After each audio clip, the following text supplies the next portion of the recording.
Na sequência, vamos trabalhar agora uma questão envolvendo, neste bloco, as escolas da criminologia. Estamos na história do pensamento criminológico e aí nós vamos trabalhar agora escolas pré-científica, clássica, positivista e a criminologia da sombra. Então eu vou pegar esses pontos e trabalhar com vocês cada um desses itens de forma aprofundada. E para tanto eu coloco o nosso primeiro slide.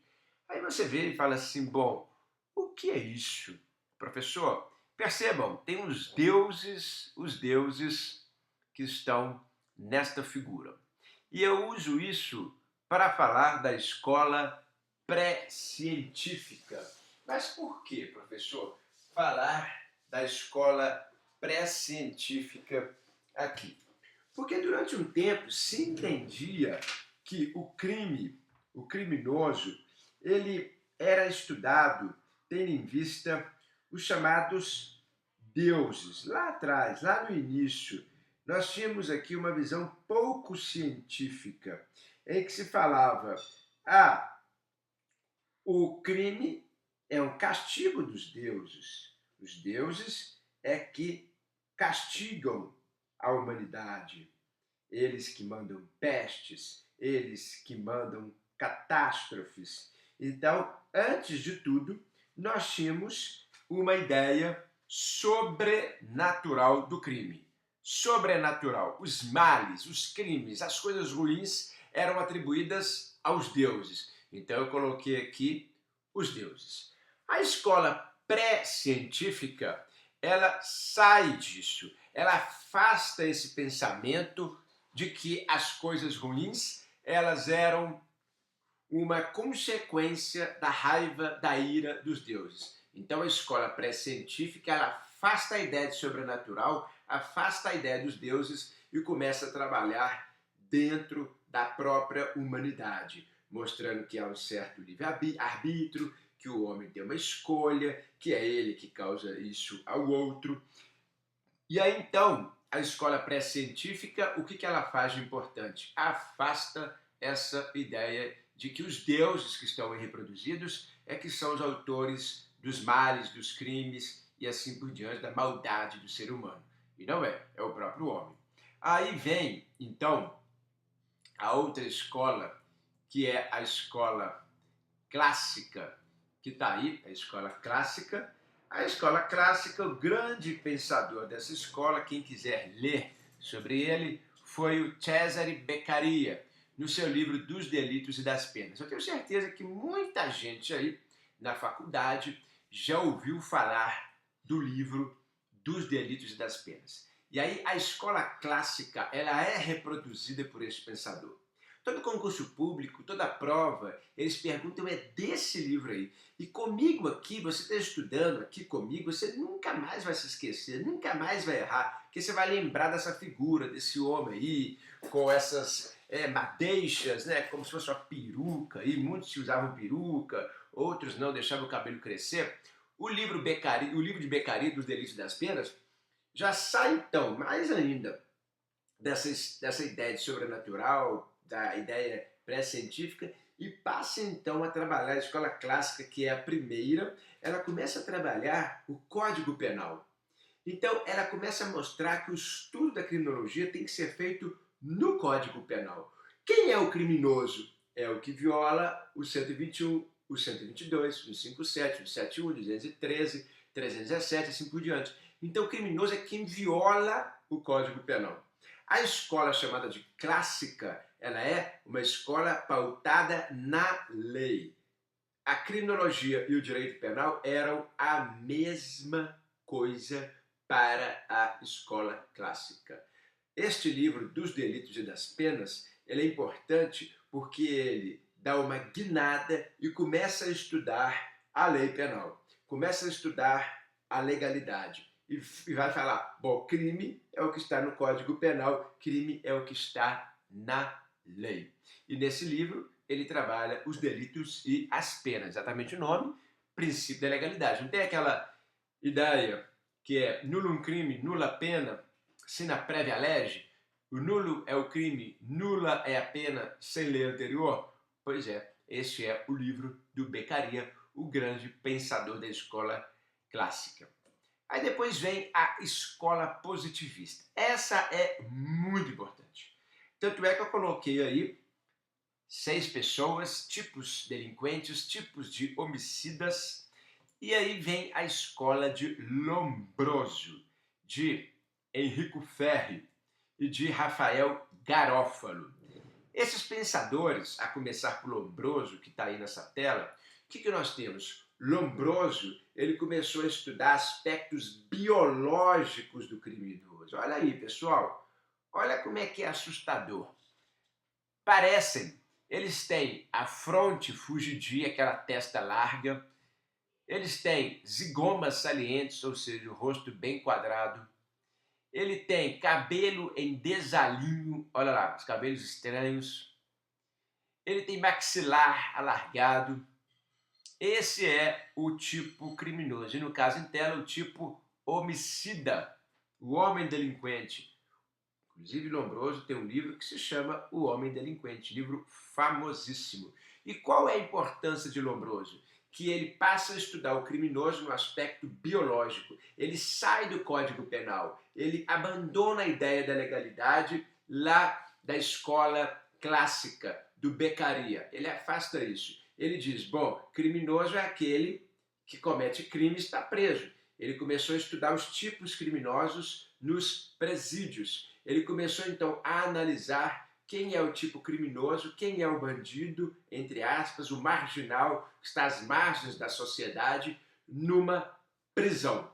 Daí ele colocar esses estereótipos. Todo mundo fala, o homem delinquente, ele tem essas feições. E essa escola é importante porque essa escola começou a trabalhar, vem aqui comigo, isso é relevante, essa escola começou a trabalhar algo que não existia até então, que é o quê? Método.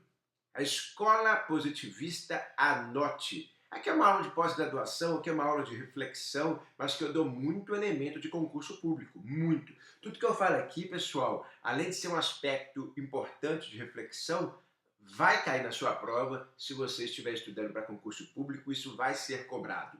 A escola, então, chamada de positivista, a escola de Lombroso, ela tem método próprio. Sério, professor, é a primeira, então anote aí, é a primeira das escolas que começa a separar, a tirar a criminologia do direito penal. Direito penal fica lá com seu método próprio, lógico, abstrato, método dedutivo, e vem para cá a chamada escola positivista com método próprio. É uma ciência autônoma. E qual que é o método que a escola positivista começa a usar? O método chamado de indutivo, método empírico, o método do estudo do caso concreto. Isso é muito importante, porque vejam, ela está estudando o homem delinquente, ela está estudando o caso concreto.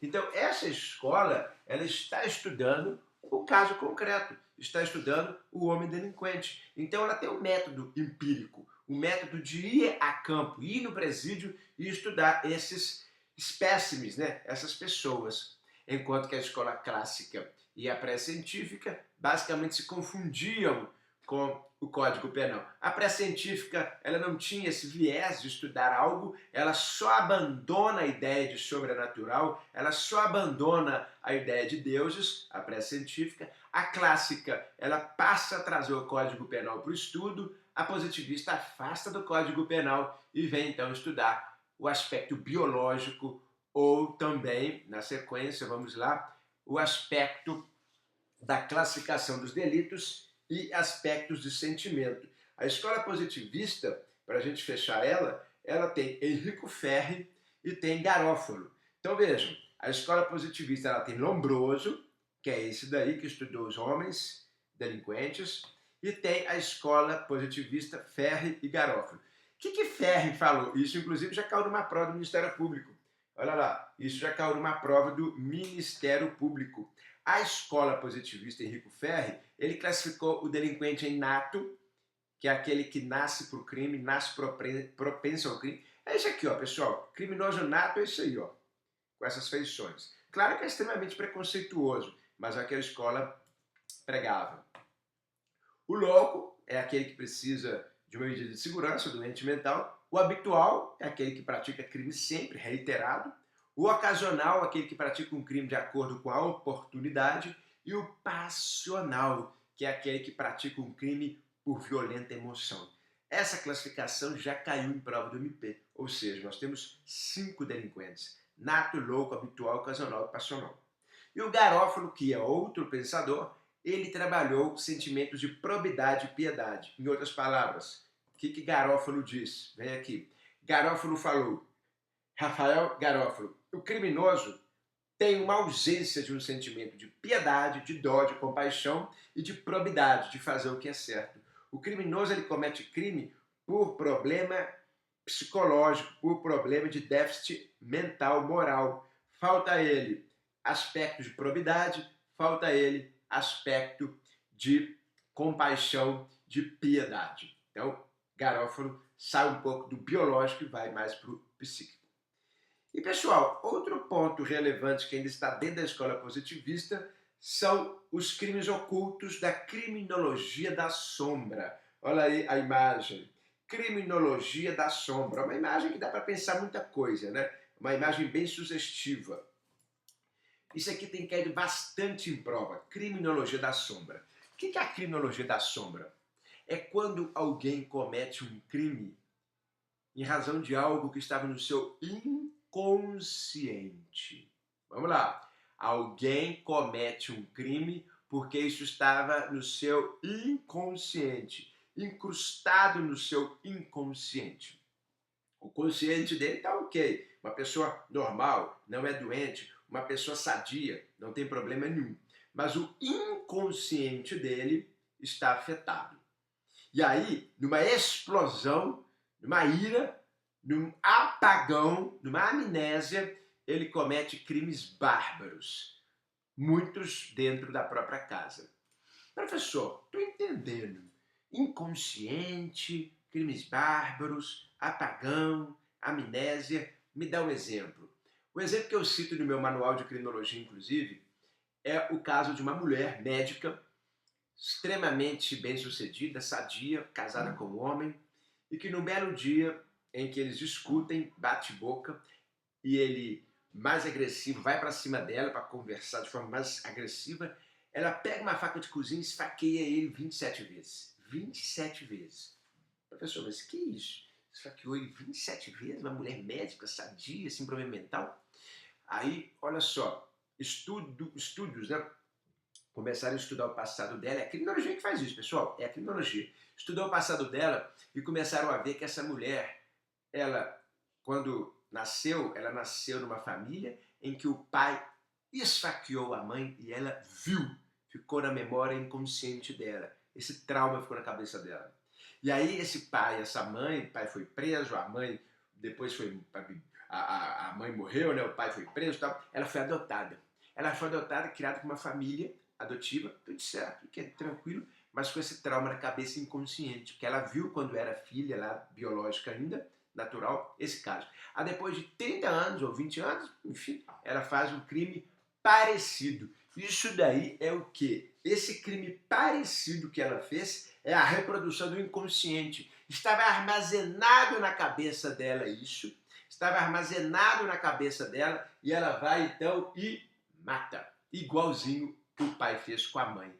O consciente, ela tá normal, o consciente, ela fala, não tem nada de errado. O consciente dela tá perfeito. O inconsciente dela é que estava errado. E a criminologia, como é que ela passa a estudar isso? A criminologia, ela passa a estudar isso de acordo com a psicologia, com a terapia, com a psicanálise. Ela diz, se esses estudos fossem aprofundados na psicanálise dessa menina, na terapia, enfim, na psicologia, ela teria tirado esse trauma e não teria feito isso. Olha a importância de uma terapia, a importância da psicologia, a importância da psicanálise para combater crimes. Isso é a criminologia mostrando como que a gente faz para evitar delitos. Aqui eu quis explicar, então, a criminologia da sombra. Isso é muito relevante. Na sequência, já voltamos.